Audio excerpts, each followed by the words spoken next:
Hello and welcome to Absolutely Not. My name is Katrina Stroh. My pronouns are they, she, he, and I'm so grateful that you are here today.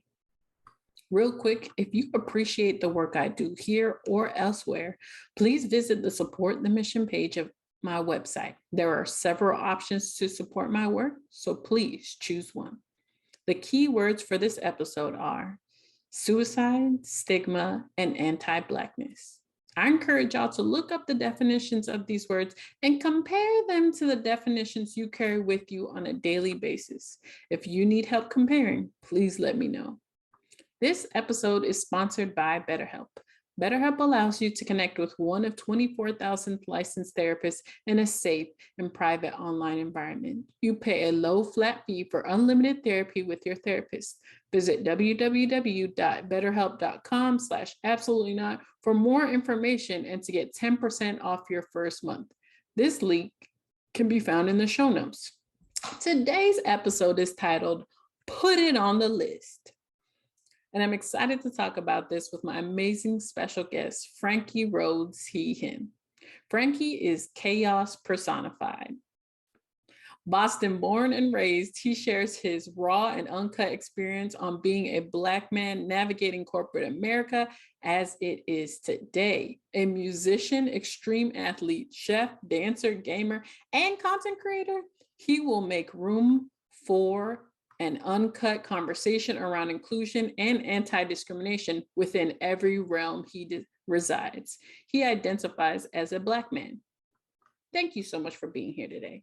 I appreciate you so much for having me. I'm like wild excited. I'm so excited to get into everything that's about to happen next. So I appreciate all y'all for being here and kicking it with us. Thank you. And Franky, for the people who are unaware, what are we putting on the list, or what do we want them to put on the list? We gonna talk about it's Mental Health Awareness Month, and everybody got a little piece of what they want to talk about in corporate America. But I got beef with the fact that suicide and suicide prevention and all the elements around that just somehow doesn't make it into that conversation. And we gonna have to dive into that and make that happen, because it's a thing. It's a very unfortunate part of life, and it does have an impact on many a person's mental health. So we need to stop playing around, put that joint on the list, and actually have a real conversation about it at work. I hope everybody heard that aloud. And Franky, what is the reason, do you believe, people are not putting it on the list? I think about it in the same realm of why we approach things like anxiety disorders as something that I endure and try to work my way through every day. And there's kind of that there's a look that people feel like is associated with certain things like that. No one would suspect that I deal with anxiety disorder unless I told them. And then there's a personality that somehow is always associated with that. Or the phrase, I never would have guessed. I also have a personal connection with suicide as a survivor myself. And it's also one of those things when I bring it up and it's like, I never would have guessed. And it's like, I don't think that's something you're supposed to just like assume about somebody. Like that's weird. And I am aware that it's a very subconscious social norm to just say that like that, right? Like that's a knee-jerk reaction. Most people who have dealt with these particular things also have that kind of knee-jerk reaction to maybe giggle it off or try and veer the conversation a different way, because it is a weighted conversation. But it's one that doesn't go past like a few seconds, and that just doesn't make sense to me, especially in an environment like the corporate America we're in today, where people are leaving jobs because they feel some type of way and it's never, it's not good. They don't feel like they can be themselves at work. They're engaging with people or teams or whatever the situation is, that they just don't feel good about it, and they bottle it all up and they get pushed to the brink, and we act like mistreatment in the workplace can't cater to a reason that somebody might want to unalive themselves. Like that's that's stupid to me. Like, Oh my gosh. Thank you so much for breaking that down. And one of the things I picked up on is you talked about suicidal ideation being a part of the human experience. Frankie, you look like a human to me. Why do some people not believe you to fall under the human experience? um, one of the things is definitely one of the reasons is definitely because of how I choose to present and carry myself. I am very much an extrovert. I'm very social. I like getting to know people, but like really getting to know people, to understand their inner working, so I know how to best engage with them, and create a space where if I step on a line, they can comfortably be like, "Hey, like this is cool, this is not cool," and I'm like, "I bet, like we can shift gears. That journey will never happen again." Um, with things like suicide and anxiety disorder, I I've never not gotten the phrase spoken to me like I never would have guessed. And I'm just like, what? I've been trying to figure out for so long. What about that? Just like what about how I present myself is so separate from the things that I have endured and survived. And not just it blows my mind. I the only thing I can think of is just how people see how I present myself and how I carry myself and how I talk and all these things. And it's just like, all right, that dude's probably like been the coolest dude on the block forever. He's popular, like all these things. And it's like, no, bro, like I gotta go home at night and deal with everything that's here and like try and make it make sense for myself. So I think placing that stigma on someone of like you don't look like the type, like that's gross.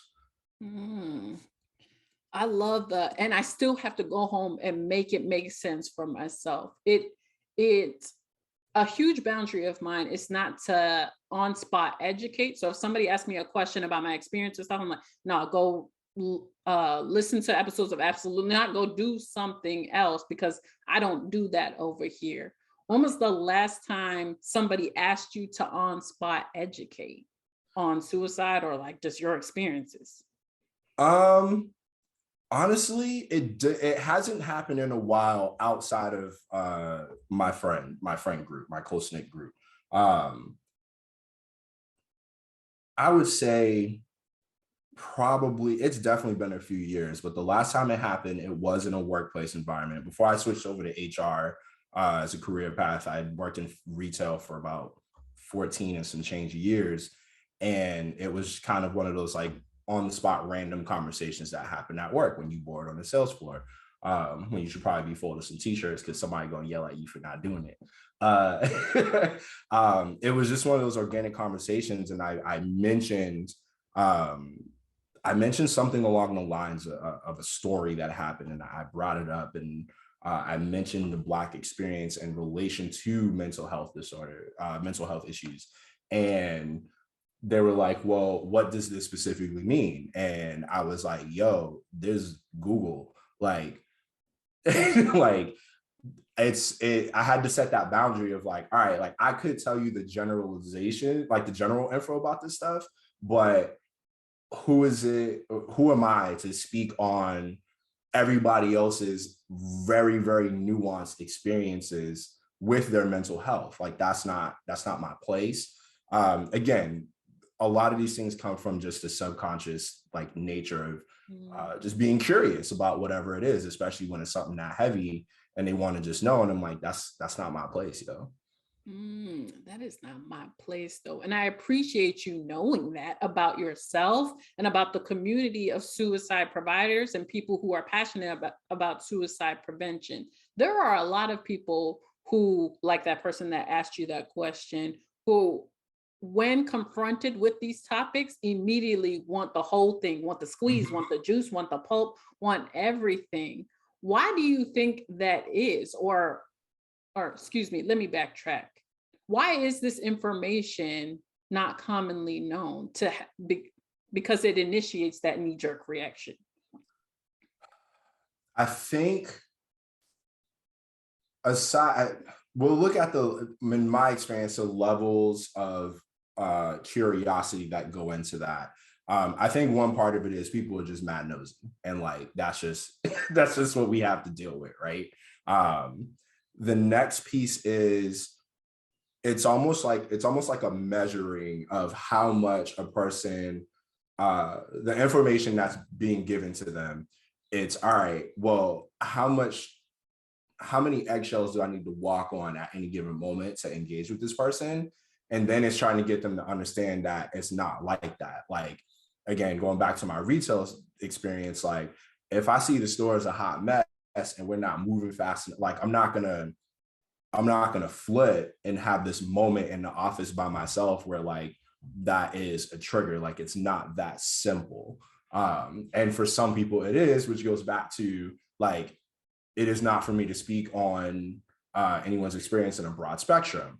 Another layer I've actually been thinking about recently is it's to see how much you're willing to share about yourself.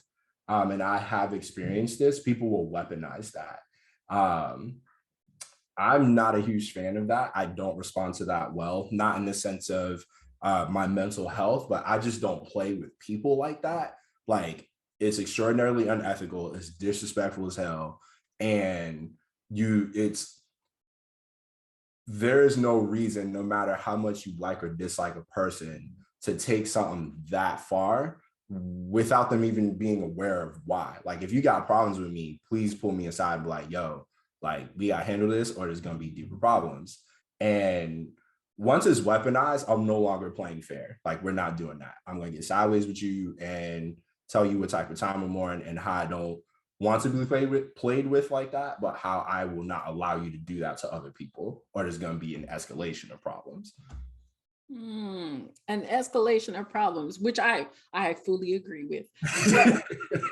One of the things I'm thinking about is the weaponization. That is one of the reasons I believe that people are so afraid to talk about their own mental health experiences or their own suicidal ideation at work because of the weaponization. Have you ever come in contact with other people who share your identities as a survivor or someone with mental health issues who is afraid of that?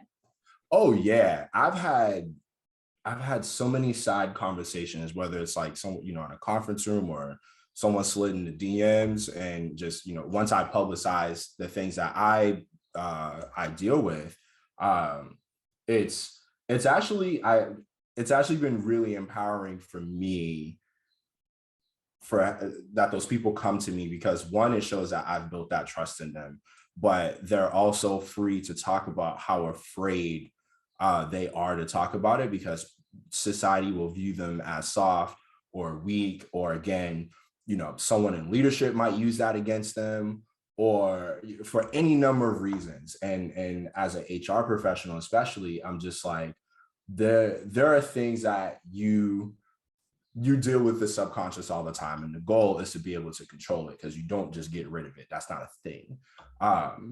But when you knowingly share with someone how difficult this particular mental venture is for you, um, I always wanted to be a breath of fresh air for them, which might sound crazy because it's like you're talking about something that dark, but at the same time, you don't know who this person like can't tell this stuff at home to.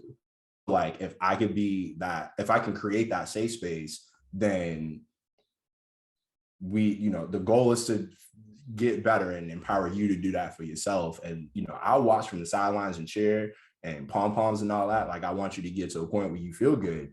But the weaponization of it in the workplace is wild to me, because it's not just really mean, it is a form of discrimination. And there's this whole talk about how how to deal with those things, especially people, leaders that aren't HR professionals, a manager or someone in C-suite and stuff like that. It seems like the higher up you go, the more standoffish people would tend to be. And for certain reasons, for sure, it makes sense. Slide the resources over. None of us are licensed therapists for the most part. Like, there's things that you're supposed to do in terms of checking boxes. But if you're just checking boxes to be like, well, this person told me a thing, I gave them resources, and we have an open door policy for them to revisit this later. That's so unempowering. Like, I don't even know if that's the word I'm gonna say. Like, that it makes it worse. It makes it a lot worse, and it snowballs. It's not instant. That feeling is a snowballing feeling of like, all right, well, who else can I tell about this? Or the fear that whoever you just confided in is going to, do something on the side and speak on it when they're not supposed to, even if they follow all the rules of not saying a name and stuff like that. We're too connected as a society for people to not figure out who you're talking about with any subject whatsoever. There are so many layers to this conversation because there are so many people involved. You talk about the human experience. If there are humans in your organization, mental health should be a priority for you. Like, it's when I think about when you're onboarding a new hire, and there's always a section, or there should be somewhere, where you talk about the resources for an employee to dive into for anything whatsoever that your organization can provide. And it's always the fastest section that like a manager or like an onboarding specialist will go through. And to me, that says a few things. One, I think about, it leaves too much to think about in terms of like, all right, well, what does that level of support actually look like outside of this slide that you show me with a bunch of links and phone numbers, right? The other thing I think about is just you never want to test it. Like, having insurance is great because it's like wearing a seatbelt. You hope that joint don't ever have to get tested, but you have it in the event that you unfortunately need it. And it's breezed over just like a seatbelt when that's a very, very important element of a car. If it wasn't, you wouldn't get ticketed for it if you didn't have one on. So like, why do we not put that amount of weight on talking about this aspect and what an organization trains their staff to do, especially management, outside of like, here's a wiki link for wherever your stuff is stored, and like, this is who you can call for whatever. And I love that you're talking about insurance, because I'm ex-HR. So in HR, for your medical insurance, they cover everything. Like, if your leg gets broke, if this, for mental health, it's like EAP, that's it. There's no other options or variants or what have you. How or what do you think about that process? Why should there be more options to that?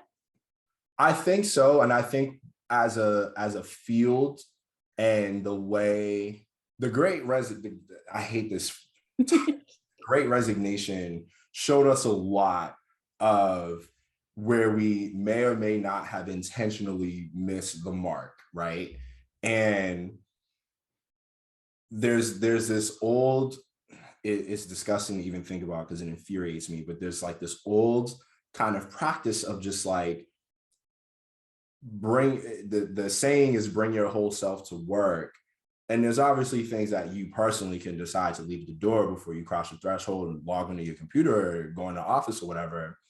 But then like, when you're asked how you're feeling, most people just like, oh, I'm good. Like, it's very rare that someone like gets deep into whatever might be happening. There's nuances to that, right? We won't go into those. But then it's when an event happens, when it's some kind of bereavement, or you are injured, or anything that requires you to tap into a resource that's provided, it's almost like you're not supposed to be human when it comes to making a business decision. And it's just pure logic and pure thought. And it's like, well, no, if I'm being paid to put effort into something, and regardless of the level of difficulty it is, if I succeed at this thing, I feel good about it. Like, why do we not take a moment to grieve a disappointment, whether it's just like you failed an assignment or something didn't come out right or anything like that? Why are you not allowed to be frustrated about it openly as a team or between you and your boss? But like, the second you achieve this thing, because it pushes everyone forward, it's like, pump the brakes, pop the champagne, we're going to a bar, we're going to do all these things, here's happy hour, like all that. And it's like, yo, we only wait until it's May to like have these conversations. Y'all are tripping. Ooh, and I hope anybody who's a leader in an organization, if May is the only month you have been prioritizing psychological safety or mental health, or this is the first time you've ever heard of a conversation about suicide prevention at work, somebody is dropping the ball somewhere. And it's disheartening for both of us in the room right now because we know how important these conversations are. One of the things that I wrote down is the Great Resignation. To the leaders in organizations who have taken nothing from the Great Resignation, what would you like them to know? Talk to your people. Messing around on TikTok and asking people just like their thoughts and feelings and what they want to know. And what's been fun about this adventure is I'm still relatively new to the field of, they call it people operations now. We'll find something prettier in the future, I'm sure. But my goal is to share the things I learn as I learn it. So people who don't have that inside view understand it with me. And then as they ask me questions, I can go ask somebody more experienced than me to ask, how does this work? What's your expertise, and whether I disagree or not with it. With my leaders, I need y'all to talk to your people like they're people, man. Like the number of Q&As and direct messages I get, and just people talking about how, their manager, even if they were great operationally, again, removing nuances of personalities and stuff like that, they're not as engaging in a positive manner, even if the subject is negative. Really talk to your people. This isn't the, sit down, do your work environment no more. That hasn't been a thing for at least a decade and some change. Like, it's not a thing anymore. People want to be treated like people, and that's why they leave in your spot. And if someone's leaving your organization, you want it to be as little as possible about how you treated them, unless it was good. Because they're going to snitch on you. They're not going to tell you in the offboarding, but they're going to go to their next spot and make new friends and tell their colleagues how y'all was over there tripping, and whatever level of seniority, they had to deal with, or even just peers. It's the same thing. Y'all on the same team. Like, what? Talk to your people like they're people. If they have feelings, talk about those feelings and create the space for that. There's no leaving things at the door anymore. You can't have both. You can't be like, bring your whole self to work and then give me a checklist of things that I just can't be when I log into my computer. Don't do that. Don't play with me like that. There is a leader who has those two checklists, or who has those poster that says authentic as hell here, but has a checklist. Oh, please don't be Black here. Please don't be sad here. Please don't talk about mental health here. Please don't do any of these things. And I'm so glad you are bringing it to their attention that those two things cannot exist, or they can exist, but you won't have no more employees. They're supposed to exist. Don't put a poster on your wall and be like, on your website, on the career page, and everybody smiling and cheesing. And then it's just those people who are always smiling and cheesing when you go into the office too. Like, that is the reddest of flags. Like, that flag is fire engine red. And that is a dangerous environment, because it leaves room for people to test people's limits, and that's not supposed to happen. Now people, I'm in HR, so you got people sliding to me on the low and everybody's complaining about each other, and it's like, we could have nipped that in the bud a year ago when we started building X number of things for X number of teams. And it affects how you engage with your consumers. It will eventually affect your paycheck, especially if you got to bounce because you just don't feel like this is a safe space for you. And it's because there's so many environments that I've heard over especially the last 2 years, of people just being like, well, I bounced because I couldn't be me.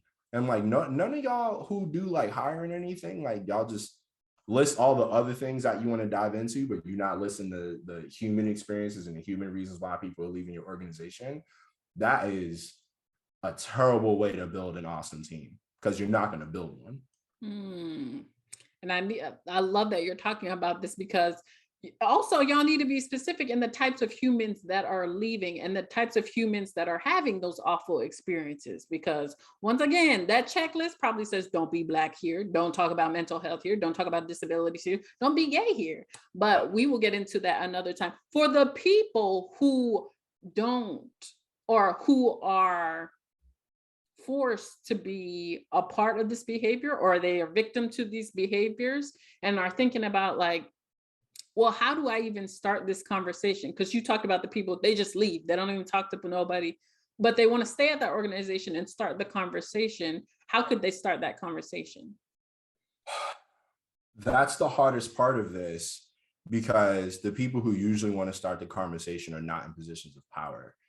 And especially if you are, again, perfect example, cis Black dude in corporate America working in a field that people already don't like engaging with. Like there's a lot of layers to that. And not everyone has my personality where they're like, yo, we gonna bring this up, or it's like not happening at all. And I'm about the hardest part is finding someone you can talk to about it who's not in a position of leadership, or if you find someone who is in a position of power of some sort, it's almost that reverse of testing the waters and seeing how far you can go with that conversation.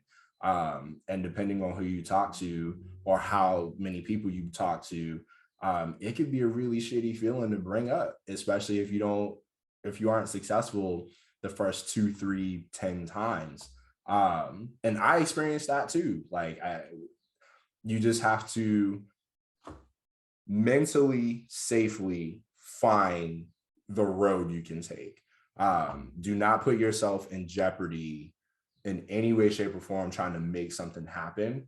I've been saying this a lot recently, and I think this can apply to a number of things, however it makes sense to y'all. If I'm not in an environment where I can ask why, not in the sense of pushing back, but in an environment where I can just be straight up curious about whatever it is we finna talk about, don't ask me to be there. Like, I'm not coming. Like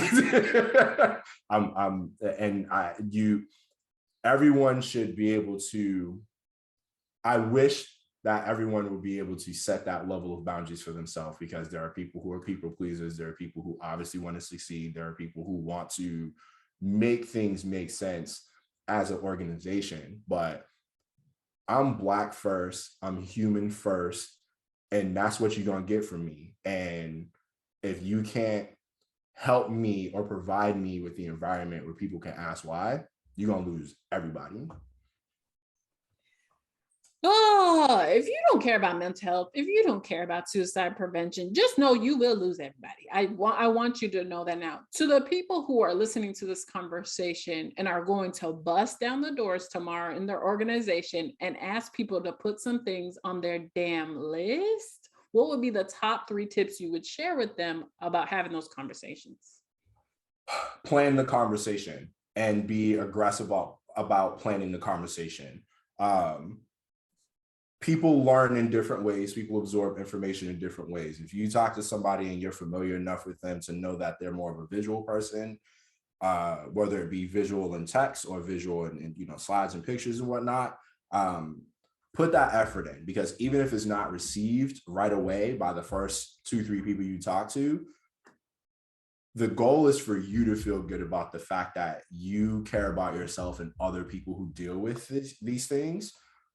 You are the leader for that now. You're the voice for that now. Have a plan. Write that joint down. Record yourself talking about it. Like, whatever it is, come with a plan, and then come with a solution. That's the second thing. Even if the solutions don't make sense, if it's something like whatever, use your imagination. Imagination is a breathtakingly powerful thing when it comes to stuff like this, because no one's going to get it right the first time. I deal with it, and I don't get it right all the time, period. Like, I have to live in this skin every day. I got to figure out how I'm going to say things to people or in spaces or whatever, but also figure out how to maintain my authenticity while doing that.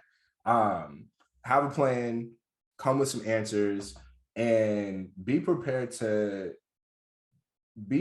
for a lot of resistance. I don't wish that on you, but it is reality and it is going to happen. You're going to have people who challenge it and tell you that this is an appropriate space or time or whatever it is. Just be ready for that and find that support system. So this is 3A. Have that support, whatever it is, for you to decompress and get it off your chest if you just like you aren't succeeding in these combos or trying to get something started at your spot. Those would be my three things. Because the goal is, no matter what, is for you to not feel but be safe. The goal is to be safe in your environment. There's no feeling, there's no thought process. Let the operations people plan how to make that make sense systemically. But like, if you aren't safe, not even just feeling safe, if you aren't safe in that environment to whatever degree you believe you should be and others should be as well, then like don't hurt yourself trying to appeal to other people when this is a very, very important conversation to have. Because again, most people will never talk about the fact how their toxic corporate environment pushes them to that edge. And that's a very dangerous thing to allow in your organization.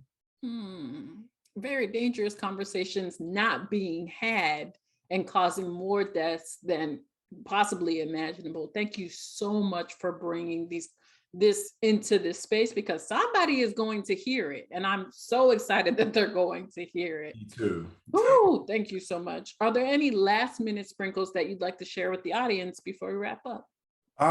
Just keep doing you. Don't let anyone tell you how to be you, man. Like, it's something that up until a couple years ago, and even kind of getting into it, I've been very fortunate in my time in People Out so far to be a part of teams and be connected one-on-one with people who see me and hear how I talk and hear how I think and let my imagination run free.